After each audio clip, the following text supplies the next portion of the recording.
ہمیں سراہنا چاہیے اور اس کو آگے بڑھنا چاہیے مزید. کیونکہ آپ اگر دیکھیں بہت سارے لوگ نہیں جانتے کہ امارات کے اندر جو ہے بھارتیوں کی جو تعداد ہے وہ تقریباً 26 لاکھ بھارتی وہاں پہ امارات کے اندر ہے, جبکہ ان کی ٹوٹل جو پاپولیشن ہے امارات کی وہ کوئی 90-96 لاکھ. اور اتنے عرصے میں جو امارات دور رہا ہے پاکستان سے, اس کے ہمیں جو اہداف ہیں وہ بھی سمجھ آ گئے ہیں کہ کس وجہ سے دور رہا ہے. ظاہری بات ہے وہاں بھارت کے بہت زیادہ انفلوئنس ہے اور ان کے تاجروں کا انفلوئنس ہے, بھارت کا پیسہ وہاں پہ پڑا ہے. اور پچھلے دفعہ میں سٹوری بھی کیجیے کہ بھارت کے جو انٹیلیجنس ایجنسیز ہیں وہ ایسے تاجروں کے روپ میں کیسے وہاں پہ گیم کھیلتے ہیں, جاسوس باقاعدہ طور پہ پکڑے گا. تو اب میرے خیال سے امارات کو بھی پتہ چلنا شروع ہو گیا کہ جب تک ہم ایک پروپیگنڈے میں تھے, لوگوں کی باتوں میں تھے, تو اس وقت تک معاملات کچھ اور تھے, اور اب خطے کی صورتحال بدل رہی ہے. تو اچھا اقدام ہے اور ہم خیر مقدم کرتے ہیں, ہم دیر ہے درست. اچھا, اس میں ہمارے جو سوشل میڈیا میں زیادہ تر ظاہر ہے ہمارے سوشل میڈیا کو کوئی ایشو چاہیے ہوتے ہیں. عمران خان صاحب نے گاڑی خود چلاتے ہوئے وہ وزیر اعظم ہاؤس لے کر آئے ان کو, ولی عہد کو, تو اس کو لوگ اس پہ کرٹیسائز کر رہے ہیں, اس پہ تنقید ہو رہی ہے کہ جی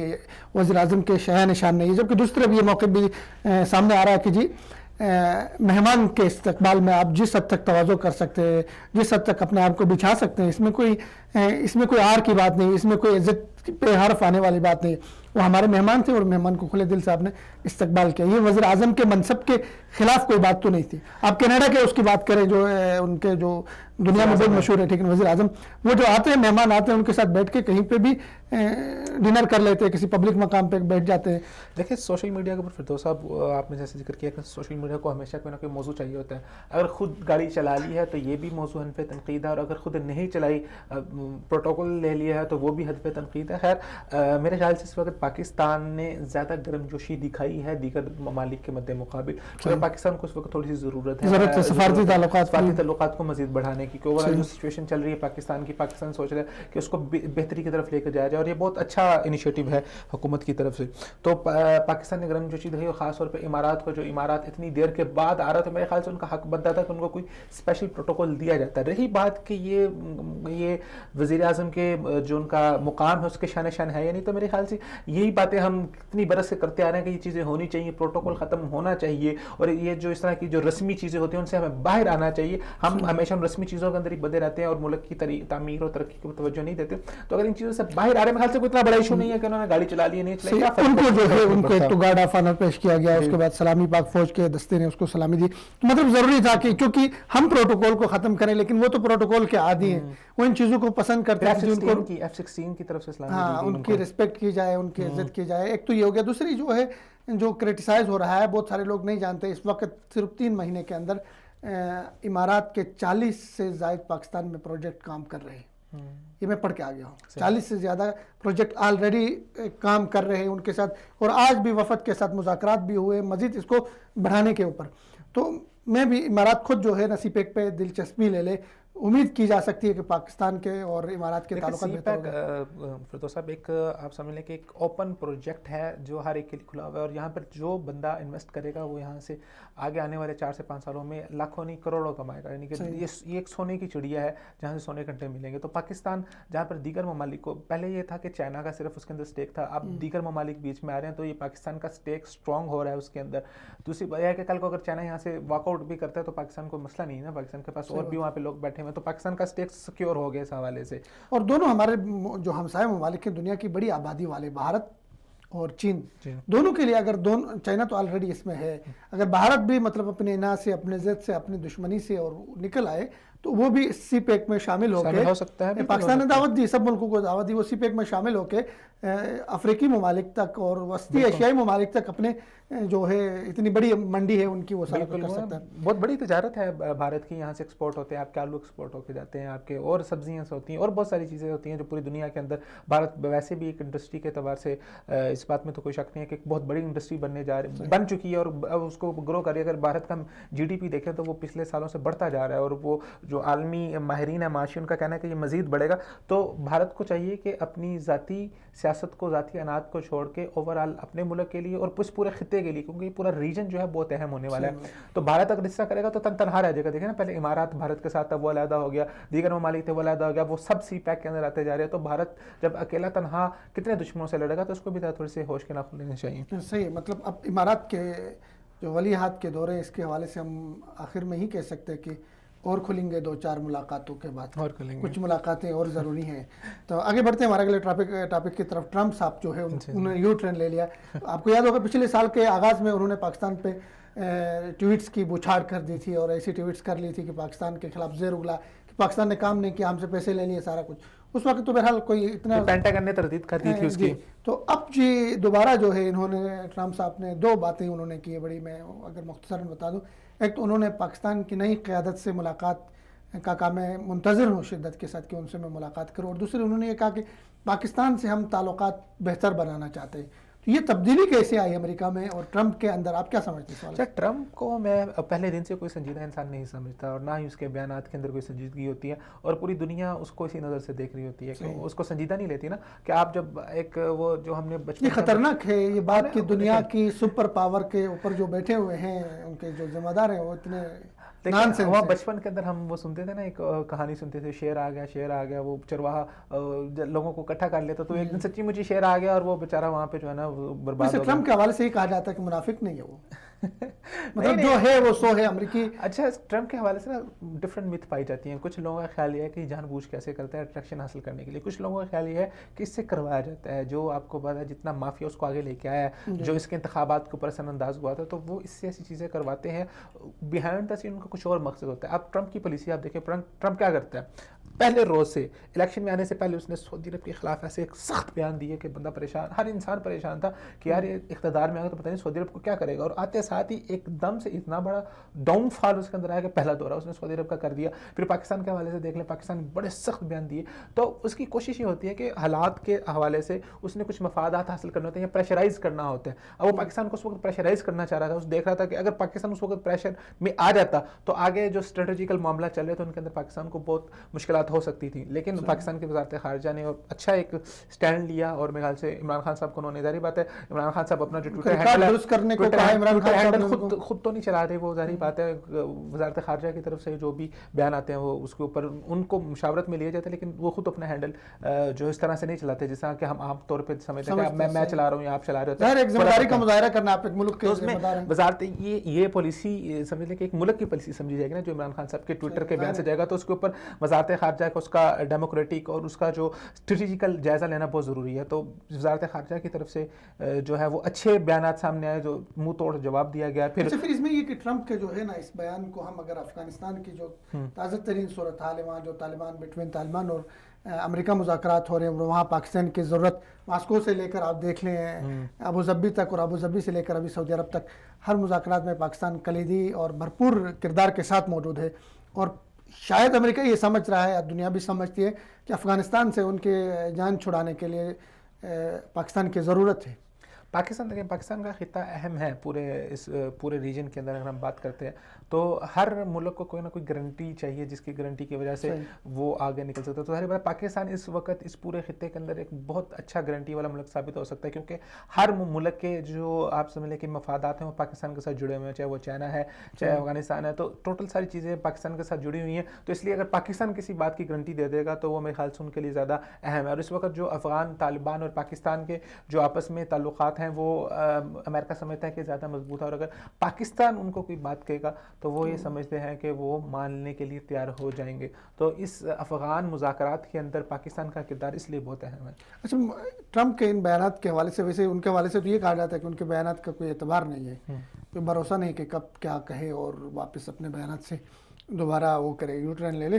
لیکن امید کی جا سکتی ہے کہ پاک امریکہ تعلقات میں جو برف جمی تھی وہ کسی نہ کسی حد تک پگھل چکی ہے. یہ پاک امریکہ تعلقات، اب امریکہ کی ضرورت نہیں ہے پاکستان کو اس طرح سے جس طرح سے پہلے ایک وقت میں تھی. پاکستان اب خود اپنے پیروں پہ کھڑا ہونے کے لیے جا رہا ہے، اور اس کے اندر پاکستان کو چائنا کا ساتھ پاکستان کے ساتھ ہے. تو یہ ایک بہت اہم چیز ہے، اور چائنا ایک دنیا کی اگلی سپر پاور بننے کے لیے جا رہا ہے. تو پاکستان کو امریکہ کی ضرورت اس طرح سے نہیں ہے جس طرح سے پہلے تھی. ہاں، ایک ضرورت رہے گی کہ آپ امریکہ کی پوری دنیا کے اوپر ایک ساتھ ہے تو آپ کو اس سے بنا کے رکھنی پڑے گی، آپ سے دشمنی نہیں کر سکتے. لیکن امریکہ کو اس وقت ضرورت زیادہ ہے پاکستان کی. تو امریکہ کا رجحان بڑھنا یا پیچھے ہونا یہ اسی چیز کے اوپر مد نظر، وہ عزت اپنی جو رہی صحیح عزت ہے اس کو بچا کے نکلنا چاہتا ہے وہاں سے. لیکن خطرہ یہ کہ اس نکلتے کہیں ہمیں کسی جنگ میں نہ دھکیل دے. نہیں اب امید اس کے کوئی امکان نہیں ہے. آگے بڑھتے ہیں. اگلے ہمارے بھارت جو ہے وہاں کوئی نہ کوئی واقعہ ایسا ہوتا رہتا ہے, جیسا ہم نے تمہید میں بھی کہا کہ ہم بھارت کے حوالے سے بات, ہمارے جو وہ ناظرین ہوتے ہیں وہ بھی کہتے ہیں کہ آپ بھارت کے حوالے سے بات کیوں کر رہے ہیں آپ.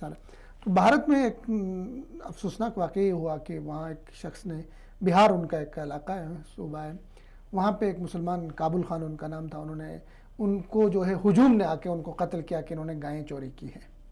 اور اس سے پہلے آپ کو یاد ہوگا ایک ہفتہ پہلے نصیر شاہ نے وہاں پہ بیان دیا تھا, جو معروف فلمی اداکار ہیں, کہ یہ بھارت میں ایک انسان محفوظ نہیں ہے لیکن گائیں انسان سے زیادہ محفوظ ہے. انسان کے مقابلے میں گائیں کی زیادہ عزت ہے, ان کی زیادہ حفاظت کی جاتی ہے. تو یہ کیا بھارت میں یہ کیا ہو رہا ہے, ہمارے ہمسائے میں کیا ہو رہا ہے؟ تو سب بھارت پہ تو ہم بارہا بات کر کر کے جیسے کہتے ہیں کہ ہم تھک چکے ہیں, اور بار بار ہم انہی چیزوں کی طرف جاتے ہیں کہ بھارت جو ہے اپنے آپ کو سیکولر کہتا ہے, اور پھر اس طرح کی چیزیں وہاں پر آنا. تو دیکھیں سچویشن یہ ہے کہ بھارت کے سیاستدانوں کو سوچنا ہوگا کہ انہوں نے کیسی قوم بنائی ہے. پاکستان کو بنے 70 سال کا عرصہ ہو گیا, اور ان کے سارے الیکشنز اور یہ ساری چیزیں اسی کے اوپر ہو رہی ہیں. بالکل ساری بات ہے, مسلم دشمنی پہ, پاکستان دشمنی پہ, ایسے بیانات پہ, کھوکھلے بیانات. تو یہ قوم جو آپ نے ڈیولپ کی ہے, آپ اس کو کس طرف لے کے جا رہے ہیں؟ کل کو یہی قوم, آپ یہ نہ سمجھے کہ اگر آپ ان کے اندر جو نفرت کا بیج یہ بو رہے ہیں, آپ کل کو اس سے آپ کو نقصان نہیں ہوگا, کل کو اس سے آپ کے فیڈریشن کو نقصان ہوگا. بھارت میں اتنی بڑی تعداد میں مسلمان رہ رہے ہیں, ہندو عیسائی رہ رہے ہیں. انڈیا کو اس وقت نا دو طرف سے محاذ کا سامنا ہے. ایک تو بیرونی محاذ ہے, ظاہری بات ہے جب بیرونی حالات سازگار تھے انڈیا کے لیے تو انڈیا بہت اچھی طریقے سے جا رہا تھا. اب سچویشن بدلتی جا رہی ہے, اب کسی نہ کسی جگہ کے اوپر بھارت کو انڈیا کو تسلیم کرنا پڑتا ہے, اور وہ چاہتا بھی ہوگا کہ وزارت اس کے اوپر خارجہ پالیسی کے اوپر تسلیم کرے. لیکن سچویشن یہ بن چکی ہے کہ بھارتی سیاستدانوں نے جو پچھلے 60-70 سالوں کے اندر جنہوں نے نفرت کا بیج بویا ہے, وہ چاہ کر بھی پاکستان کو تسلیم نہیں کر سکتے, اور وہ تسلیم نہ کرنا ان کے لیے کتنا زیادہ ہارمفل ہو سکتا ہے, ان کے لیے کتنا زیادہ نقصان دہ ہو سکتا ہے. اس میں ایک بات, بھارت نے اپنا ایک جو امیج بنایا تھا پوری دنیا میں بالی ووڈ فلموں کے ذریعے کہ جی بھارت اتنا مہان دیش ہے, اس غبارے سے ہوا نکل رہی ہے. بالکل دیکھو ایسے کیسز سامنے آ رہے ہیں پوری دنیا میں. پہلے امریکہ میں کیس ایسے سامنے آیا کہ ان کے یہاں کے کسی سفارتکار نے کسی خاتون کو چھیڑا وہاں پہ. اس کے بعد ان کے جہاز میں جو ہے ریپ کے ایک واقعہ پیش آیا, جہاز میں جاتے ہوئے وہاں پہ کسی خاتون کو چھیڑا, تو وہاں ریپ کے واقعات اس طرح کے. تو بھارت مطلب اب جیسے جیسے میڈیا مضبوط ہو رہا ہے باہر کا, تو بھارت کے اندر کا جو گند ہے وہ نکل رہا ہے. یہ واقعات ان سب کا جو آپ سمجھ لیں کہ کریڈٹ کیا کہنا ہے اس کو, سب کی جو وجہ ہے وہ یہ جاتی ہے کہ جو نفرت بھارت اپنے لوگوں کے اندر جو نفرت کا بیج بو رہا ہے. جب آپ نفرت کا بیج بوتے ہیں تو اس کا آپ کیا سمجھتے ہیں کہ اس کا ریاکشن صرف مذہبی حد تک ہی ہوگا, یا جو رخ آپ دے رہے ہیں یہ ایک نفرت اور تعصب, یہ ایک یہ آپ سمجھ لیں کہ یہ ایک انسان کی طبیعت ہوتی ہے, پھر اس کا عمل اور اس کا منظر آپ کو انسان کے ہر ایک عمل میں آتا ہے. یہ ریپ اور یہ ساری چیزیں یہ اسی بیج کا نتیجہ ہے جو نفرت کا بھارت اپنے لوگوں کے اندر بو رہا ہے. دیکھ لیں وہ سشما سوراج, وہ ہو سکتا ہے کہ وہ آنا چاہتی ہو کرتارپور بارڈر کا جب افتتاح ہوا تھا, لیکن وہ چاہ کر بھی نہیں آ سکی کیونکہ الیکشن کیمپین چل رہی تھی. تو وہ جو نفرت کا بیج بویا, اب وقت آ رہا ہے کہ اس کا دنیا دیکھیں عجیب سی بات ہے کہ آپ وہاں پہ ان سے بات نہیں کر سکتے مذاکرات, اور ہم انتظار کر رہے ہیں کہ بھارت میں الیکشن ہوں گے تو تب ہم مذاکرات کریں گے. کیوں؟ چونکہ وہ قوم جو ہے ان کی جو ہے اس کی مینٹلٹی ایسی ہے, ان کا ذہن ایسا ہے, ان کی سوچ ایسی ہے کہ پاکستان سے بات نہیں ہو سکتی ہے. بس یہ ایک المیہ ہے بھارت کا, بھارت کو اس کے اوپر کام کرنے کی ضرورت ہے. اس کو چاہیے کہ اب وہ ہمارے اگر ہم پاکستان اور انڈیا کی بات دیکھیں تو پورے پچھلے تاریخ کے اندر میں یہ نظر آیا کہ یہاں کی سیاسی جماعتوں نے اپنے سیاسی مفادات کے لیے دونوں ملکوں کا بہت زیادہ نقصان کیا ہے. اور اپنے جب آپ انٹرنلی سوچ رہے ہوتے ہیں, جب اپنی ذات کو آگے رکھتے ہیں, تو آپ وسیع تر مفاد کے اندر بہت ساری چیزوں کو لوز کر جاتے ہیں. اور یہی پاکستان کے ساتھ ہوا, یہی انڈیا کے ساتھ ہوا ہے. پاکستان اپنی بہتری کی طرف جا رہا ہے, انڈیا کو بھی اپنی بہتری کی طرف آنا ہوگا. صحیح. اگر اس کے طرف بڑھتے ہیں, ہمارا اگلا موضوع آج کا چینی صدر. چائنا جو ہے کافی سالوں سے جو ہے نا بالکل اپنے آپ کو بچا کے صرف اپنی معیشت پہ فوکس کیا ہوا تھا, کہیں تعارض ٹکراؤ کی کیفیت نہیں تھی. لیکن اچانک ان کے جو صدر صاحب ہیں انہوں نے ایک بیان دیا, اور وہ اپنے فوجیوں سے خطاب کرتے ہوئے انہوں نے کہا کہ چائنا کو بہت زیادہ خطرات کا سامنا ہے, اس لیے کسی بھی جنگ کے لیے تیار رہنا ہوگا چائنا کو. اور ساتھ میں پینٹاگون نے وہاں سے آگے سے کومنٹ یہ کر لیا کہ جی چائنا جو ہے ایسے وہاں پہ مشقیں کر رہا ہے, ایسے تجربات کر رہا ہے جس کے ذریعے سے وہ ہمارے مفادات کو نقصان پہنچا سکتا ہے. تو کیا اچانک چائنا کو جو ہے دیکھیں چائنا کی اگر آپ سچویشن، اگر آپ ان کی اسٹریٹجی کو دیکھیں تو اس حوالے سے مجھے نہیں لگتا کہ یہ کوئی بات کوئی سمجھ لیں کہ کوئی غیر معقول بات ہے. چائنا نے اپنی اسٹریٹجی بنائی تھی. چائنا کا طریقہ کار مختلف ہے، امریکہ کا طریقہ کار مختلف ہے، لیکن ہدف دونوں کا ایک ہی ہے. چائنا نے اکانومیکل وار کے ذریعے اس نے اکانومی کو انٹروڈیوس کیا، اور اکانومی کے ذریعے سے اس نے پوری دنیا کے اوپر قبضہ کیا، اور وہ it will be the super power, next super power. امریکہ کا کیا تھا؟ امریکہ اپنے مرینز اتارتا تھا، امریکہ اپنے فوجی لے کے آتا تھا، اپنے ہوائی اڈے قائم کرتا تھا، وہاں پر جنگ لڑتا تھا اور ملکوں کو اوپر قبضہ کر کے، اور at the end of the day اس نے اپنے آپ کو ایک سپر پاور بنا لیا. اب امریکہ کی چائنا کی جو اکانومی ہے، جو اس کا ون بیلٹ کا منصوبہ ہے، وہ اتنا اسٹرانگ ہو چکا ہے کہ بہت سارے ملک اس وقت چائنا کے زیر اثر آ چکے ہیں. اب وہ اکانومیکل صورتحال ایسی بن چکی ہے کہ وہ چاہتے ہوئے بھی اگر امریکہ ان کو دھمکی بھی لگائے اور امریکہ ان کو جو بھی کہے، اس کے باوجود بھی وہ چاہتے ہوئے بھی امریکہ کے زیر اثر سے نہیں نکل سکتے. اس کے بعد پھر امریکہ خود چائنا کے کتنے بلین ڈالرز کا مقروض ہے. تو چائنا نے اپنے آپ کو جو اکانومی کے لحاظ سے اتنا اسٹرانگ کر لیا ہے کہ اب وہ پوری دنیا کو یہ بتا رہا ہے کہ ہم اب چاہے امریکہ ہو، چاہے دنیا کا کوئی ملک ہو، ہم اب کسی سے نہیں ڈرتے، اور ہم کسی طرح سے بھی جنگی لحاظ سے چائنا کو قطعاً یہ نہ سمجھا جائے کہ چائنا صرف اکانومی کے لحاظ سے، چائنا جنگی لحاظ سے بھی بہت زیادہ اسٹرانگ ہے. اور اب انہوں نے اور ہے بھی، انہوں نے اب دیکھیں اس سے کچھ دن پہلے انہوں نے ایک جو ہے غیر جوہری بم کا جو ہے انہوں نے کامیاب تجربہ کیا، مدر آف بمز جس کو کہا جاتا ہے. کانفلکٹ بنیادی طور پہ تب ہوا کہ جب یہ امریکہ کا جو جہاز تھا ایک، وہ جو جس کے اندر وہ بھی جنگی طیارے بھی شامل ہوتے ہیں، وہ خلیجی پانیوں کے اندر داخل ہونا چاہ رہا تھا، اور اس کی وجہ سے ایران کو بھی تشویش بہت زیادہ. ایران کے بھی کچھ بیان آتا ہے، ایران کا جو بحری چیف ہے انہوں نے بیان دیا کہ اگر امریکہ داخل ہوا خلیجی پانیوں کے اندر تو ہم ڈائریکٹ اس کے اوپر جو ہے نا وہ کارروائی کریں گے. تو اب پوری دنیا کو پتہ چل رہا ہے کہ امریکہ جو ہے وہ اپنی جو اس کا مقام تھا وہ کھو بیٹھا، اور امریکہ اپنی کھوکھلی ساکھ کو قائم رکھنے کے لیے ایسی حرکتیں کر رہا ہے. تو امریکہ اب کچھ نہیں کر سکتا جتنا، اور ساتھ میں مطلب امریکہ کے اس خطے سے انخلا کو بھی اس میں جوڑ کے ہم دے سکتے ہیں. امریکہ کا انخلا اس پورے خطے سے اس وقت ناگزیر ہو چکا ہے. امریکہ اگر ابھی چلا جائے گا تو عزت کے ساتھ جائے گا. امریکہ نے اگر تاخیر کی تو پھر یہاں سے اس کو جوتے مار کر نکالا جائے گا. اچھا آگے ہمارا ایک ٹاپک اور ہے مہمند ڈیم. چونکہ چیف جسٹس صاحب نے ہمارے جو ہے ڈیمز بنانے کا ٹھیکہ اٹھایا تھا، لیکن ٹھیکہ ملا اس کو ہمارے وزیر اعظم صاحب کے جو مشیر ہیں عبدالرزاق داؤد کے بیٹے کو، ڈسکاؤنٹ کمپنی کو. تو اس پہ ایک تو کنفلکٹ آف انٹرسٹ. پہلے ہمارے عمران خان صاحب وزیر اعظم صاحب کہتے تھے جی ایسے لوگوں کو آپ ٹھیکے نہ دے دیں جس سے اقربا پروری ہو سکتی ہے، جس سے کسی اور کا حق غصب ہو سکتا ہے، جس سے ایسے لگ سکتا ہے کہ جی یہاں پہ آپ نے جو آپ کے رولز تھے، آپ کے اصول تھے، ان کو توڑا، اقربا پروری کی، اپنوں کو نوازا. تو عمران خان صاحب کے اوپر یہ حرف آ رہا ہے مہمند ڈیم کو لے کر. مہمند ڈیم بن رہا ہے سوات کے پانیوں کے اوپر. بہت ضروری ہے، ڈیمز بننے چاہیے پاکستان میں، جس طرح کے مستقبل کی پاکستان کی وہ ہے. زمین ہماری بنجر ہو رہے، کھیت کھلیان ہمارے ویران ہو رہے. ڈیم تو بننے چاہیے، لیکن یہاں پہ عمران خان صاحب کے مشیر کے بیٹے کو، اس کمپنی کو ملا ٹھیکہ. اس پہ اعتراض ہو رہا، اپوزیشن اعتراض کر رہی ہے. لیکن دوسری طرف یہ بھی دیکھنا ہوگا کہ یہ جو کمپنی ہے ڈسکاؤنٹ، یہ بیرونی دنیا میں سعودی عربیہ، ان ممالک میں، یا عرب امارات، ان ممالک میں بڑی فیمس کمپنی ہے. ان کا ایک کریڈیبلٹی ہے، ان کا ایک مقام ہے، ان کے جو اچھا نام ہے کمپنی کا. تو یہ بھی دیکھنا ہوگا کہ کیا صرف باپ کے کسی عہدے میں ہونے سے اس کا بیٹا جو سی ہو اس کو کمپنی کا ٹھیکہ ملنا چاہیے نہیں ملنا چاہیے، اس کے پروسیس کو صحیح طرح سے فالو کیا گیا نہیں. سچویشن یہ ہے کہ دیکھیں میرٹ جو ہوتا ہے، میرٹ کے اندر دونوں طرف کو آپ کو دیکھنا ہوتا ہے. کہیں آپ کسی ایسے بندے کو نہ چیز سونپ دیں جو اس کا اہل نہیں ہے، تو آپ اس کو اگر سونپیں گے، اگر وہ آپ کے قریب ہے تو ہم اس کو اقربا پروری کے اندر لکھیں گے. لیکن اگر آپ نے ایک فری اینڈ اوپن آپ نے وہاں پر پلینگ فیلڈ دی لوگوں کو، اور دیکھیں حکومتی جو پروجیکٹ ہوتے ہیں ان کا معاملہ مختلف ہوتا ہے. اس میں اس طرح نہیں دیا جاتا کہ جیسے ہم پرائیویٹ کمپنیز معاہدہ کرتی ہیں، وہ جتنے بھی جو ہوتے ہیں ٹھیکیدار وہ آ کے اپنی پریزنٹیشن دیتے ہیں، جو پسند آتا ہے اس کو دیتے ہیں. وہاں پہ ٹینڈر بھرے جاتے ہیں. ٹینڈر کے اندر بہت ساری چیزیں ہوتی ہیں. اس میں کمپنی کا جو ان کی کریڈیبلٹی ہے، جو ان کے کام ہے، ان کی ساکھ ہے، ہر چیز کو دیکھا جاتا ہے. پھر آفٹر دیٹ ٹینڈرز کے بعد جو ہے وہ عہدہ جو پروجیکٹ ہے جو ٹینڈر بیٹ کرتا ہے اس کو ملتا ہے.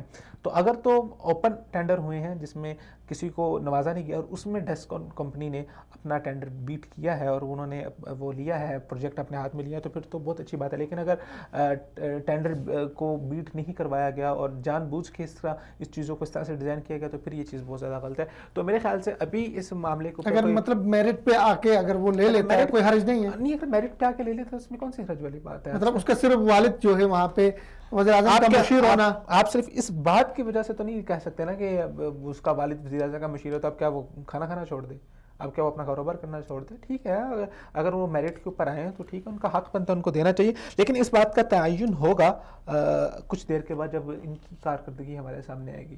اب جب ہوتا یہ ہے کہ جب عمومی طور پہ پاکستان کا ایک مزاج ایسا ہے, انڈیا کا ایک مزاج ایسا ہے کہ یہاں پر اپنے لوگوں کو دیا جاتا ہے, پھر بعد میں کیا ہوتا ہے, بعد میں پھر وہ نا جی آئی ٹیاں بنتی ہیں, پھر وہ کیسز کھلتے ہیں, اتنے کا ٹھیکہ نہیں ہوتا, جتنے پیسے آپ اتنے اوپر کی اس کے اوپر تحقیقات کے اوپر لگا دیتے ہیں, وہ ٹھیکے وہاں پہ رک جاتے ہیں, پتہ چلتا ہے جس میں اتنی کک بیک لی گئی, اتنی کک بیک لی گئی, اتنی کک بیک لی گئی. تو گریز کرنا چاہیے تھا, لیکن اگر ہمارے پاس کوئی ایسے حکومت ایسے جان بوجھ کے اب دیکھیں کتنے ایسے ایشوز ہو گئے, مطلب حکومت ایسی غلطیاں کرتی کیوں ہیں, یا ہوتی ہیں ان سے یا کرتی ہیں, جس سے مطلب عوامی سطح پر حکومت کے جو ساکھ سے وہ متاثر ہو رہی ہے, حکومت کے حوالے سے جو لوگوں کی امیدیں ہیں ان پہ پانی پھر جاتا ہے. اس میں ایک سچویشن یہ ہے کہ ڈیم بنانا کوئی آسان کام نہیں ہے, اور کسی چھوٹی موٹی کمپنی کا کام بھی نہیں ہے نا کہ آپ ایسے کسی کو اٹھا کے آپ پروجیکٹ دیں اور بعد میں وہ اربوں روپیہ آپ نے لگایا تو وہ ضائع چلے جائے, ڈوبو دیا جائے. تو اس میں بہت ساری چیزیں دیکھنی پڑتی. اگر تو حکومت کے پاس کوئی اور آپشن نہیں تھا تو پھر تو مجبوری تھی اور حکومت کو وضاحت کرنی چاہیے تھی اس کی.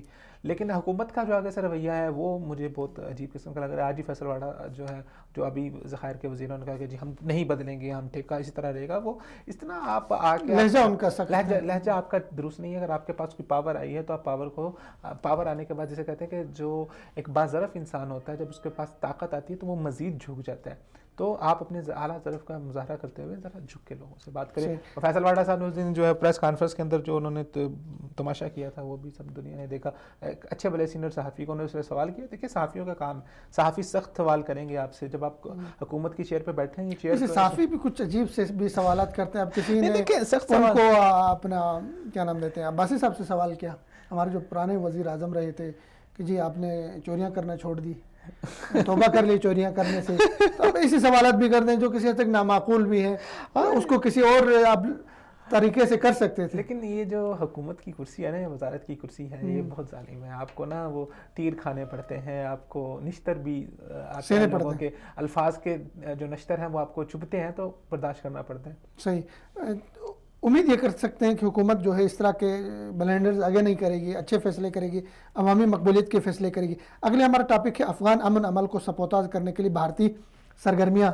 بھارت روز اول سے اس طرح کرتا رہا ہے, اور اس طرح کے چونکہ ابھی جو بھارت کو وہاں پہ اس افغان امن عمل میں بھارت کو خاص کردار نہیں ملا, لیکن اس میں ہم بات کر لیں گے. یہاں پہ لیتے ایک چھوٹی سی بریک, اس کے بعد بریک کے بعد آتے ہیں. ہمارے ساتھ رہیے.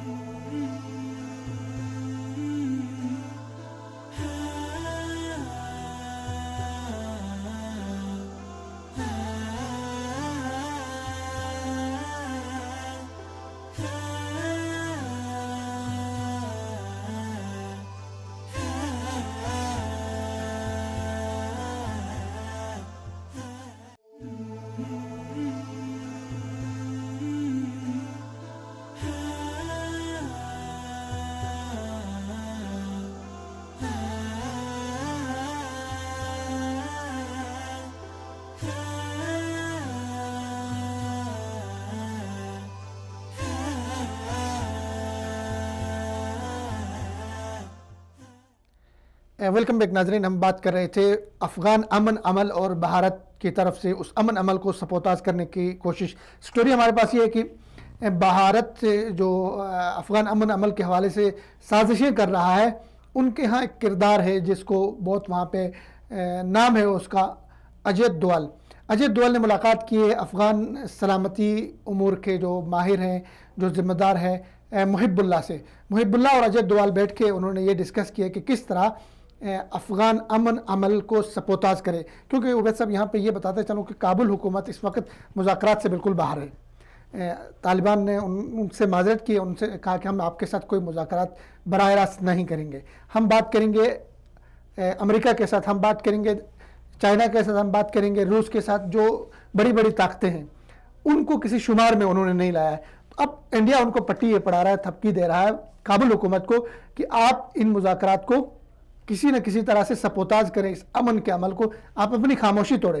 چونکہ افغان حکومت کی اتنی ہمت نہیں ہے یا اتنے ان کا اوقات نہیں یا اتنی ان کی وہ نہیں ہے زمینی وہ نہیں ہے کہ وہ امریکہ سے ہٹ کے کچھ کرے. ابھی تو امریکہ نے اس کو خاموش رکھا ہے. امریکہ نے بھرپور کوشش کی کہ افغان حکومت کو کابل حکومت کو مذاکرات میں شامل کرے, لیکن طالبان نے بیان دیا کہ ہمارے جتنے سٹیک ہولڈرز ہیں مذاکرات کے اندر وہ یہ سمجھیں کہ ہم افغان حکومت کو مذاکرات میں شامل نہیں رکھنا چاہتے ہیں, ہماری خواہش نہیں. انہوں نے کہا جی افغان امن جو مذاکرات ابھی ریاض میں ہو رہے ہیں تو افغان حکومت نے کہا ہم ایک وفد بھیج رہے ہیں وہاں پہ جدہ, تو ریاض مذاکرات کے بعد جدہ میں ایک میٹنگ ہونے والی ہے. تو طالبان نے یہ بیان دیا کہ بھائی ہم اس میٹنگ میں شامل نہیں ہو رہے ہیں جہاں پہ کابل حکومت بیٹھی ہے. تو کس نظر سے دیکھ رہے ہیں انڈیا کی سازش کو اور انڈیا کی اس دیکھیں جو افغان حکومت ہے اس کا واقعی بالکل بات ٹھیک ہے کہ ان پورے مذاکرات کے اندر کوئی رول نہیں رہا, اور یہ بہت باعث شرم بات ہے نا افغان حکومت کے لیے. تو جب تک امریکہ تھا تو اس وقت تک امریکہ کے کندھے کے اوپر چڑھ کے افغان حکومت نے افغانستان کے اوپر جو بھی کام کرنا تھا خیر انہوں نے کیا, اور انہی کے کندھے کے اوپر چڑھ کے انڈیا نے پورے بھارت کے پورے افغانستان کے اندر جو اپنے معاملات کرنے تھے, پاکستان کے خلاف جو کاروائیاں کرنی تھی, جو بھی سچویشن تھی بہرحال انہوں نے وہاں پہ کی. اب مسئلہ یہ ہوا ہے کہ امریکہ کی کوئی امپورٹنس رہی نہیں اس پورے خطے کے اندر, اور امریکہ چاہتے ہوئے بھی امریکہ کی کوشش ہے کہ افغان حکومت کے ذریعے سے معاملات ہوں, افغان حکومت ہی رہے. اس کی ظاہری بات ہے کہ جو حکومت امریکہ نے بلڈ کی ہے پچھلے 17 سالوں میں تو وہ اس کی کوشش یہ ہوگی کہ وہ اس کو ہی چھوڑ کے جائے. تو اس میں امریکہ کی بہت بڑی ناکامی ہے کہ امریکہ جو پوری دنیا کو درس دے رہا ہوتا ہے, آج امریکہ افغانستان کے اندر 17 سال کے بعد ایک حکومت نہیں کھڑی کر سکا جو افغانستان کو سنبھال سکے, تو امریکہ کی بہت بڑی ناکامی ہے, خود وہ وہاں پہ رہ نہیں سکتا. بھارت کا مسئلہ یہ ہے کہ بھارت کا ایک بہت بڑا سٹیک افغانستان کے اندر ہے, اس نے اربوں ڈالرز جو ہے وہاں پہ انویسٹ کیے ہیں, $2 بلین نے وہاں پر انویسٹ کیے ہوئے ہیں, اور اس کو وہ ڈوبتے ہوئے نظر آ رہے ہیں. ڈائریکٹ جیسے ہی اگر امریکہ وہاں سے نکلا سارے قونصل خانے جو انہوں نے کھولے طالبان آتے ہوئے بند کر دیں گے, سب کچھ ختم ہو جائے گا. ظاہر ان کا مین جگہ پاکستان کی طرف ہے. تو افغانستان حکومت کے ذریعے سے بھارت یہ چاہ رہا ہے کہ بھارت اپنے آپ کو بچا سکے, لیکن افغانستان حکومت کی اپنی کوئی کریڈیبلٹی نہیں ہے. افغان حکومت خود کو جو ہے نہیں بچا پا رہی ہے, اور امریکہ اس کو بچا رہا ہے. امریکہ تو جب تک امریکہ تھا تو امریکہ تو براہ راست مداخلت کر سکتا تھا, اور امریکہ کے ذریعے سے افغانستان حکومت نے اپنا جو دبدبہ وہ بنایا ہوا تھا. ظاہری بات ہے انہوں نے طالبان کو دھکیل کے رکھا ہوا تھا, لیکن امریکہ کے جانے کے بعد انڈیا کی بنیاد کے اوپر, انڈیا کی بیس کے اوپر, انڈیا کی براہ راست مداخلت کے ذریعے سے جو طالبان حکومت ہے ان کو پیچھے نہیں ہٹایا جا سکتا. اور بھارت کو پتا ہے کہ جس دن امریکہ یہاں سے نکل گیا اور طالبان کی حکومت آ گئی, افغان حکومت پیچھے ہو گئی, تو آپ سمجھ لیں کہ اسی دن سے تالا لگ جانا ہے بھارت کا افغانستان کے اندر ذاتی طور پہ. تو بھارت کی مداخلت ختم ہو جائے گی. جو بھارت کا $2 بلین ہے وہ اس کو ڈوبتا ہوا نظر آ رہا ہے. تو وہ کوشش کرے گا کہ امریکہ نے 2 باتیں کی تھی. ایک تو انہوں نے یہ بات کی تھی کہ افغان حکومت کو مذاکرات میں شامل کریں, طالبان نے اس سے انکار کیا. انہوں نے کہا ہم آپ سے بات کر رہے ہیں تو ان کے آپ کے جو پپٹ جو ہے گورنمنٹ ہے اس سے بات کرنے کی ضرورت کیا ہے. دوسرا امریکہ نے بات یہ کی تھی کہ افغانستان کے اندر انڈیا کو کردار دیا جائے. شروع میں اس نے انڈیا کو لایا بھی اسی لالچ دے کر کے آپ کے پاکستان کے ہمسائے میں لا کے آپ کو بٹھاتا ہوں, وہاں پہ آپ جو مرضی کرنا چاہیں تھے. لیکن افغان طالبان نے صاف انکار کیا کہ ہم انڈیا کو کوئی کردار ادا کرنے کے لیے دینے کے لیے تیار نہیں. امریکہ نے ان کو لے کے ساتھ آیا تھا مذاکرات کرنے کے لیے ماسکو بھارت کو, لیکن اگلا جو راؤنڈ تھا مذاکرات کا امارات وہاں سے وہ آؤٹ ہو گئے باہر. تو یہ اس پہ کیا کہیں گے آپ؟ دیکھیں یہ افغان جو طالبان حکومت جو بننے جا رہی ہے افغانستان میں, ان کی ایک اچھی اسٹریٹجی ہے, کیونکہ ان کو پتہ ہے کہ اگر بھارت رہے گا تو بھارت کی وجہ سے افغانستان کے جو اپنے ذاتی انٹرسٹ ہیں وہ زیادہ خراب ہوں گے, بھارت کا امن افغانستان کا امن خراب ہوگا. تو بھارت ایک ایسا ملک ہے جو آپ سمجھ لیں کہ ایران اور ایران کے بعد بھارت یہ جس جگہ پہ بھی گئے ہیں انہوں نے اپنی ذاتی مفاد کے لیے وہاں کے لوگوں کو, وہاں کے ممالک کو انہوں نے ایک ایسی جنگ کے اندر دھکیل دیا ہے, ایسی جہنم میں پھینک دیا کہ وہ سال ہر سال تک وہاں سے نکلنا مشکل ہے. تو طالبان حکومت یہ چاہتی ہے کہ وہ بنیادی طور پہ پاکستان کے ساتھ رہے, پاکستان کے ساتھ اپنا تعلق اچھا بنا کے رکھے. اس لیے انہیں پتا ہے کہ افغان حکومت کے بھی آپ کو پتا پاکستان کے ساتھ تعلقات بہتر نہیں, کیونکہ وہ پپٹ بن کے رہی ہے امریکہ کی اور اس کی بھارت کی. اس لیے جو طالبان حکومت کی اسٹریٹجی ہے اس حوالے سے وہ بہت بہتر ہے. اور جب طالبان بھارت کے اس میں سر یہ دیکھیں, بھارت کا عجیب سا رویہ ہے کہ بھائی آپ افغانستان میں جا کے گھر بنا رہے ہیں, افغانستان میں جا کے سڑکیں بنا رہے ہیں, آپ کے اپنے ملک کے اندر جو ہے نا 30 کروڑ لوگ فٹ پاتھ پہ سو رہے ہیں, آپ کے اپنے ملک کے اندر 25 کروڑ لوگوں کو واش روم نہیں ہے, صبح اٹھ کے کھیتوں میں جاتے ہیں. تو ان کے مطلب دیکھیے اپنے مفادات کے لیے وہ افغانستان عوام سے ان کو ہمدردی تو نہیں ہے. ایک طرف مسلمانوں کو آپ اپنے ملک کے اندر مار رہے ہیں, دوسرے ایک مسلمان ملک جو ہے وہاں پہ جا کے یہ سچویشن فردوس صاحب دنیا کے تمام ممالک کے اندر، اگر آپ امریکہ کا جائزہ لیں، آپ new York, Washington, new Jersey, Pennsylvania وغیرہ کو چھوڑ کر ذرا پیچھے ان کے جو دیہاتوں کا آپ جائزہ لیں تو وہاں پر بہت سارے شہر آپ کو ایسے ملیں گے جہاں پر لوگ گٹروں کے اندر رہنے کے، گٹروں کے پائپ ہوتے ہیں ان کو گھر بنانے کے اوپر مجبور ہیں. تو یہ سچویشن پوری رہتی ہے. آپ ایران کو دیکھ لیں، آپ چلے جائیں، تو مسئلہ یہ ہے کہ ہر ملک چاہتا ہے کہ وہ بہتری کی طرف آئے، اور اس میں کوئی میں سمجھتا ہوں اس میں کوئی آر والی بات نہیں ہے. آپ آئیں، آپ تجارت کی غرض سے آنا چاہتے ہیں آپ آئیں، لیکن یہ جو دوسری میں ایک سخت لفظ میری زبان سے نکلنے لگا تھا، لیکن دوسرے جو کام آ کے کرتے ہیں، جو شرارتیں وہ کرتے ہیں آ کے، تو یہ بنیادی چیزیں تخریب خاری کا سبب بنتی ہے. تو میں نے پہلے اس پروگرام کے شروع میں ایک بات کی تھی کہ جو چیز آپ بوتے ہیں آپ کو ایک دن وہ کاٹنی پڑتی ہے. انڈیا نے جو بویا ہے اب تک، اب اس کو اندرونی حوالے سے بھی اور بیرونی حوالے سے بھی وہ کاٹنے کا وقت آ گیا، اور انڈیا کے لیے بہت نازک موڑ ہے اس کو سمجھنا. اچھا آگے بڑھتے ہیں. ہماری اگلی سٹوری ہے 5 جنوری یوم حق خود ارادیت کشمیر. اس کی اگر ہم ہسٹوریکل بات کریں تو یہ 1949 میں اقوام متحدہ نے پہلی اپنی جو قرارداد تھی، ریزولوشن تھی، وہ کشمیر پہ پاس کی، اور اس میں انہوں نے یہ کہا تھا اقوام متحدہ نے کہ کشمیر کے لوگوں کو اپنے مستقبل کا فیصلہ کرنے کا اختیار اور رائے شماری کا حق دیا جائے گا. 70 سال گزر گئے، کل دوبارہ 1 سال اور مزید اضافہ ہوا، 5 جنوری آیا، اور پورے دنیا میں کشمیریوں نے یادداشتیں جمع کروائی اقوام متحدہ کے دفتر میں جا کے. لیکن 70 سال گزر گئے، 22 سے زیادہ ریزولوشن اقوام متحدہ کی اس پہ آئی، لیکن کشمیریوں کو حق خود ارادیت نہیں ملا. دیکھیں یونائٹڈ نیشن کا کردار دن بدن مشکوک سے مشکوک تر ہوتا جا رہا ہے.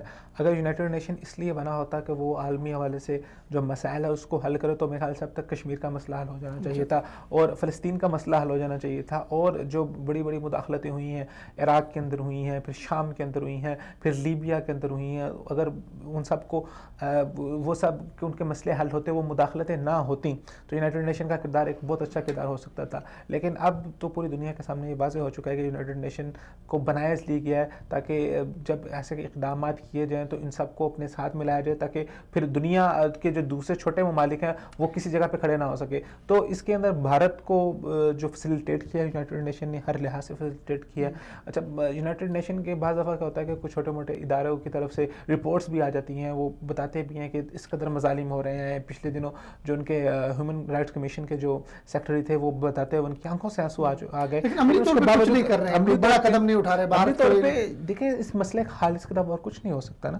آپ حق خود ارادیت دے دیں ان کو، وہ جو فیصلہ کرے ان کو قبول ہے. آج کی دنیا کی آج کی تاریخ میں جہاں حقوق کی آپ بات کر رہے ہیں، جہاں آزادیوں کی بات کر رہے ہیں، جہاں انسانی بنیادی آزادی کی بات کر رہے ہیں، اس کے حق کی بات کر رہے ہیں، اتنے لوگ ہیں، اتنا بڑا خطہ ہے، ان کو آپ نے غلام بنا کے رکھا ہے، ان کو آرمی کیمپ میں بدلا ہے. وہاں ابھی دیکھیں نیا سال شروع ہو گیا، 6 دن نہیں گزرے، 7 شہادتیں ہوئی، 7 لاشیں وہاں پہ گری. اور یہ پچھلے پورے مہینے میں ہم نے اپنے پروگرام کے اندر باقاعدہ سٹوریز کی ہیں. کسی ہفتے میں 10، کسی ہفتے میں 15، کسی ہفتے میں 20. یہ پورا اگر آپ پورا مہینہ اٹھا کے دیکھیں تو آپ کو 100 کی تعداد کے اندر مل جائیں گے جتنی شہادتیں وہاں پہ. اور نوجوان بچوں کو، چھوٹی چھوٹی بچیوں کو جو ہے وہ وہاں کے بلٹ فائرز کے ساتھ وہاں پہ ان کو نشانہ بنایا گیا. تو یہ بھارت کو جو اپنے آپ کو سیکولر کہتا ہے، جو اپنے آپ کو دنیا کی سب سے بڑی جمہوریت کہتا ہے، اور عالمی جو ہے ان کو جمہوری حق دینا چاہیے کشمیریوں کو. اس کے علاوہ اس مسئلے کا حل کوئی نہیں ہے نا، کہ اگر وہ چاہتے ہیں کہ ہم اپنا ملک بنانا چاہتے ہیں کشمیر کو، تو ٹھیک ہے، ان کے پاس حق خود ارادیت ہے، وہ لوگ خود فیصلہ کر لیں گے کہ ہمیں پاکستان کے ساتھ جانا ہے، ہمیں انڈیا کے ساتھ جانا ہے، یا ہمیں اپنا علیحدہ. پاکستان کے اصولی موقف ہے اس کے حوالے سے کہ ان کو آپ رائے شماری کا حق دے دیں. وہ ہمارے ساتھ آنا چاہتے ہیں تو موسٹ ویلکم، یہ ہمارا حصہ ہے، ہماری شہرگ ہے. آپ کے ساتھ جانا چاہتے ہیں تو ان کی مرضی ہے. انڈیا نہ جانے کس معاملے پڑا ہوا ہے، خود بھی اپنا جو دفاع کا ایک خطیر رقم بجٹ کی وہ ادھر صرف 8 لاکھ فوج وہاں پہ، ٹوٹل 12 لاکھ فوج، اور پاکستان کو بھی وہاں پر اس نے ریزرو کر کے رکھا ہوا ہے، اور پھر پوری دنیا سے لان تان بھی کھا رہا ہے. پوری دنیا سے جو ہے وہ میں نے کچھ ویڈیوز دیکھ رہا تھا افریقہ کی، وہ باقاعدہ طور پہ افریقی جب لوگ جو اب تو سوشل میڈیا کا زمانہ ہے، بات نہیں چھپتی. پہلے آپ میڈیا کو کنٹرول کر سکتے تھے نا، آپ کے موبائل سے ایک ویڈیو بنتی ہے، انٹرنیٹ پہ چلتی ہے اور پوری دنیا کے اندر وائرل ہو جاتی ہے. وہ افریقہ سے لے کے یورپ تک ہر بندہ دیکھ رہا ہوتا ہے. تو وہ ٹیررسٹ انڈیا کہہ کے وہ پکار رہے تھے اور باقاعدہ ان کے حق میں مظاہرے کر رہے تھے. تو پوری دنیا سے اور خود انڈیا کے اندر سے ابھی آوازیں آ رہی ہیں ایسے حقوق انسانی کے، وہاں کے انڈیا کے اندر ہیں لوگ جو جن کے بڑا بن کے تھوڑا سا ذرا وسیع کر کے سوچنا ہوگا بھارت کو. پتہ نہیں بھارت کیوں ہر چیز کو اپنی ذاتی اناد کے اوپر لے جاتا ہے. اب ان کے راہ کے جو پہلے آرمی چیف، راہ کے چیف تھے، انہوں نے بیان دیا کہ جی کشمیر کے حوالے سے بات کرنی پڑے گی. بھارت کشمیر کے حوالے سے بہت نقصان کھا رہا ہے اور مستقبل میں مزید نقصان کھائے گا. اور اسی طرح ارون دتا اور رائے نے اس نے یہ بات کی کہ جی بھارت جو ہے ابھی کشمیری ہم سے آزادی مانگ رہے ہیں، بعد میں ہمیں کشمیریوں سے آزادی مانگنی پڑے گی، کہ مطلب وہ ہمارے مشکل کر دیں گے ہمارے لیے کشمیری. تو کشمیریوں کو حقوق دینا ضروری ہے، ضروری ہے. اس کے علاوہ کوئی حل بھارت کے پاس نہیں ہے. مذاکرات کی ٹیبل پہ بیٹھنا ہوگا بھارت کو. نہیں، اب دیکھیں بھارت کا جو احاطہ ہے وہ گہرا و تنگ ہونا شروع ہو گیا. افغانستان سے دیکھتے ہیں تو ہم وہاں سے بھی اس کا تنگ ہونا شروع ہو رہا ہے. اندرونی معاملات میں دیکھیں تو اور پورے خطے میں دیکھو ابھی اس طرح کی جتنی تحریکیں ہیں وہ کسی منطقی انجام کی طرف جا رہے ہیں. یمن میں مذاکرات ہو رہے ہیں، حوثی ہتھیار ڈال رہے ہیں، شکست کھا رہے ہیں. اسی طرح سیریا کا مسئلہ بھی حل ہو رہا ہے، امریکہ وہاں سے نکل رہا ہے، افغانستان کا مسئلہ بھی حل ہو رہا ہے. کشمیر کے اکلوتے مسئلے کو آپ کب تک اس طرح لٹکائے رکھیں گے؟ امید ہے کہ اب جب یہ جتنی بڑی ڈیولپمنٹس ہونے جا رہی ہیں اس خطے کے اندر، تو اس خطے کے لیے امن بہت ضروری ہے. تو عالمی دنیا ترقی کی طرف جا رہی ہے. عالمی برادری، یہ جو ہمارا خطہ ایک وقت تھا کہ جب یورپ نے پوری دنیا کے اوپر حکومت کی، یورپ کا ایک سورج چڑھتا تھا، پھر اس کے بعد امریکہ کا دور ہے اور اب ایشیا کا دور ہے. تو یہ ایشیا ممالک جو ہے نا اس وقت، اب آپ دیکھیں گے اگلے 10 سالوں میں پوری دنیا کے اوپر ان کا راج ہوگا. تو اس حوالے سے جو جتنے بڑے بڑے مین سٹیک ہولڈر ہیں، چائنا ہے، رشیا ہے، جو آ رہے ہیں، تو اس علاقے کا امن برقرار رکھنا بہت ضروری ہے. کیونکہ جب تک آپ کے پاس امن نہیں ہوگا آپ اچھی تجارت نہیں کر سکیں گے. دنیا کے لوگوں کو لانا آپ کے لیے مشکل ہے. تو امید کی جا سکتی ہے کہ اگر پاکستان اچھا یہاں پر اس پورے تناظر کو دیکھتے ہوئے اگر اچھا سٹینس لے تو کشمیر کا مسئلہ حل ہو سکتا ہے. صحیح. آگے بڑھتے ہیں. ہمارے ملک کے بالائی علاقوں میں برف باری ہو گئی، اور برف باری سے ایک تو جب بھی برف باری ہوتی ہے تو پاکستان کے اللہ تعالیٰ نے پاکستان کو اتنے خوبصورت موسموں سے، 4 موسموں سے نوازا ہے. بارشیں ہو رہی، دنیا بارشوں کے لیے ترس رہی، پاکستان میں بارشیں ہو رہی. دنیا برف دیکھنے کے لیے سوئٹزرلینڈ جاتی ہے، ہمارے ہاں برف بھی ہے، سب کچھ. ایک تو اس کا یہ پہلو ہے، ایک سیاحتی پہلو، خوبصورتی کا پہلو. بہت سارے سیاح گلگت بلتستان اس وقت گئے، ناران کاغان گئے ہوئے، وہاں اسے اسکیننگ کا وہ سسٹم ہوتا ہے. دوسری طرف یہ بھی ہے کہ اس طرح کی برف باری ہوتی ہے تو جو دور دراز کے علاقے، دور افتادہ علاقے، وہاں پہ لوگوں کو مسائل کا سامنا کرنا پڑتا ہے. غذائی قلت ہوتی ہے، میڈیکل کی سہولات نہیں ہوتی ہے. اس پہ کیا کہیں گے؟ دیکھیں برف باری جو موسمیاتی تبدیلی ہے یہ ایک پوری دنیا کے اندر، پاکستان میں تو نہیں ہوتی نا، پوری دنیا میں ہوتی ہے. تو ہمیں استفادہ کرنا چاہیے دنیا سے کہ دنیا، اب رشیا کی آپ سوچیں، امریکہ میں ہو رہی ہے، نیو یارک میں ہو رہی ہے، کینیڈا میں برف باری ہو رہی ہے. آپ اب رشیا کے دیکھیں، رشیا میں کس قدر زیادہ ہوتی ہے. انہوں نے تو گھروں کے جو ان کی دیواریں بنتی ہیں اس کے اندر اس کو اس لحاظ سے ڈیزائن کیا ہوتا ہے کہ وہ برف جم نہ سکے دیواروں کے اوپر.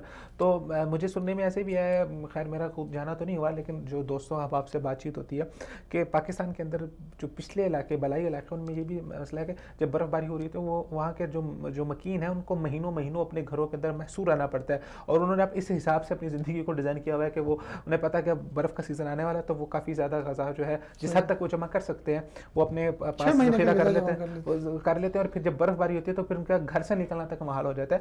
تو برف باری اور یہ جو موسم ہے یہ میں سمجھتا ہوں کہ ایک سیاحتی حوالے سے پاکستان کے لیے ایک بہت بڑا، آپ سمجھ کہ پاکستان کا جو بجٹ ہے اس کے اندر ایک بہت زیادہ حصہ بن سکتا ہے کہ آپ اس کو اچھے طریقے سے یوٹیلائز کریں. دنیا برف باری دیکھنے کے لیے دیگر ممالک میں جاتی ہے. آپ باقاعدہ برف باری سپورٹس ہوتی ہیں. آپ اگر اس کو اچھے لحاظ سے اگر آپ اس کو ڈیزائن کریں، جو سڑکیں ہیں اگر آپ کو ان کو کھلا رکھیں تو زیادہ تر لوگ وہاں پر جائیں گے. خاص پاکستانی لوگ سیر کرنے کے لیے جائیں گے. مری تک دیکھیں، جہاں پر مری میں جاتے ہیں، نتھیا گلی میں جاتے ہیں، وہاں پر لوگ سیر کے لیے جاتے ہیں تو وہاں پر بھی برف ہوتی ہے، لیکن اس کو اس لحاظ سے مینیج کر دیا جاتا ہے. تو جو آپ کے بھلائی علاقے کے لوگ ہیں ایک تو ہے کہ ان کو سہولت دیں، اور وہاں پر زیادہ برف باری ہوتی ہے، وہاں پر زیادہ حسین مناظر ہیں. جو لوگ نتھیا گلی ہیں یہاں تک جا رہے ہیں وہ اب آگے جائیں گے. نل تر سر وہاں پہ کھیلوں کا انعقاد ہوتا ہے اس وقت. باہر سے لوگ آتے ہیں، ٹیمیں آتی ہیں، برف کی جو کھیلیں ہوتی ہیں ان میں شمولیت اختیار کرتی ہے. اس کو بڑے پیمانے پہ اس کو جو ہے لوگ سوئٹزرلینڈ جاتے ہیں برف تشہیر کرنی چاہیے. اب مثلا کہ دنیا دیکھ کے تنگ آ چکی ہے نا، اب ان کو کچھ نئی جگہ چاہیے. تو میرے خیال سے پاکستان کو چاہیے کہ اس حوالے سے کچھ اب صحت کے حوالے سے اقدامات کریں. دبئی نے یہ کیا ہوا ہے کہ دبئی نے آرٹیفیشل وہاں پر چیزیں بنائی ہوئی ہیں جو جہاں پہ برف باری ہوتی ہے اور پھر وہاں پر برف کی کھیلیں ہوتی ہیں، تو وہ آرٹیفیشل بنا رہا ہے. تو دنیا وہاں پر اتنی زیادہ ہے، تو جہاں پر نیچرل ہے وہاں پہ کتنے لوگ آئیں گے. تو جو ہماری وزارت سیاحت ہے اس کو اس حوالے سے کچھ کرنا چاہیے. صحیح. ناظرین، یہاں پہ آج کے پروگرامات ہمارے اینڈ ہوتے ہیں اور یہاں پہ پروگرام کا وقت بھی ختم ہوتا ہے. تو ہمارے پروگرامات آج کے آپ کو کیسے لگے، اپنے فیڈ بیک سے ضرور ہمیں آگاہ کیجیے. اجازت دیجیے فردوس جمال اور عبید الرحمن شفیق کو. اللہ حافظ. ملتے ہیں اگلے ہفتے ایک نئے پروگرام کے ساتھ.